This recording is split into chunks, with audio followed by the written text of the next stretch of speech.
Kematian memisahkan. Kematian membawa banyak duka, karena kematian itu memisahkan. Kalau perpisahan hanya soal jarak, masih bisa diatasi. Bisa dengan berkunjung atau lewat media seperti video call. Orang tua saya tinggal jauh di kampung, tetapi kami masih bisa ngobrol lewat WhatsApp. Tetapi perpisahan karena kematian bukan soal jarak, tetapi soal dunia yang berbeda. Kematian memisahkan antara dunia orang hidup dari dunia orang mati. Dan tidak ada jembatan yang menjembatani. Sekali orang meninggal, ia tidak bisa kembali. Dosa diasosiasikan dengan kematian. Seperti kematian, dosa memisahkan antara dunia Allah yang hidup dengan dunia orang berdosa atau dunia orang mati. Kematian bukan saja soal tubuh yang tidak bernafas, tetapi soal terpisah dari dunia Allah yang adalah sumber kehidupan. Ketika Adam dan Hawa melanggar perintah Tuhan, saat itu mereka berdosa, dan saat itu juga mereka dipisahkan dari Tuhan. Secara rohani hubungan mereka dengan Allah terputus, dan juga secara fisik mereka diusir dari Taman Eden. Baik secara fisik maupun rohani mereka terpisah dari dunia Tuhan.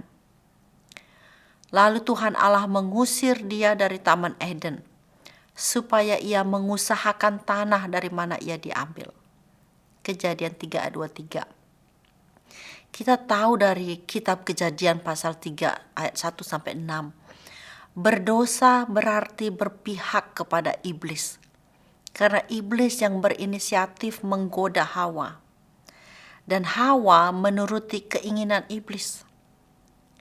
Bagaimana Tuhan Yesus menyelamatkan kita dari dosa, keterpisahan, kematian, dan belenggu iblis? Bukan dengan cara menghindari kematian, tetapi sebaliknya, Tuhan Yesus mengalami kematian, mengalami keterpisahan dari Allah Bapa.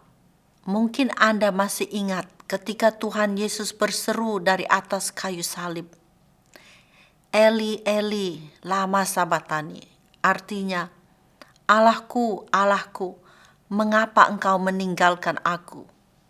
Matius 27 ayat 46. Yesus mengalami kematian, terpisah dari Bapa yang hidup. Dikubur 3 hari. Pada hari yang ketiga, seperti yang dia katakan kepada murid-muridnya, Tuhan Yesus bangkit dari kubur. Penulis kitab Ibrani menuliskan tentang Tuhan Yesus yang menjadi sama dengan manusia, supaya ia menyelamatkan kita oleh kematiannya. Karena anak-anak itu adalah anak-anak dari darah dan daging, maka ia juga menjadi sama dengan mereka dan mendapat bagian dalam keadaan mereka, supaya oleh kematiannya ia memusnahkan dia, yaitu iblis yang berkuasa atas maut. Ibrani 2 ayat 14. Apakah Anda perhatikan ayat tadi? Tuhan Yesus memusnahkan iblis yang berkuasa atas maut oleh kematiannya. Iblis tidak bisa menahan Yesus dalam kubur. Dan kemudian pada hari yang ketiga, Tuhan Yesus bangkit dari kubur. Inilah sebabnya iblis atau maut tidak bisa lagi menuntut orang yang percaya kepada Yesus. Karena Tuhan Yesus sudah melewati kematian. Apakah Anda memahami mengapa kematian Yesus di kayu salib dan kebangkitannya sangat penting? Karena tanpa kematian Yesus, tidak ada yang bisa bebas dari belenggu dosa atau belenggu iblis.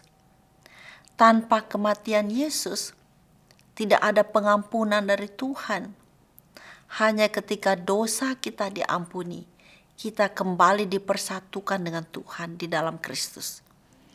Jadi jangan hidup di dalam dosa lagi, karena dosa memisahkan antara kita dengan hadirat Tuhan. Tetapi bertobatlah dan kembali kepada Kristus yang sudah mati dan bangkit dari kubur. Kiranya Roh Kudus menolong kita. Amin.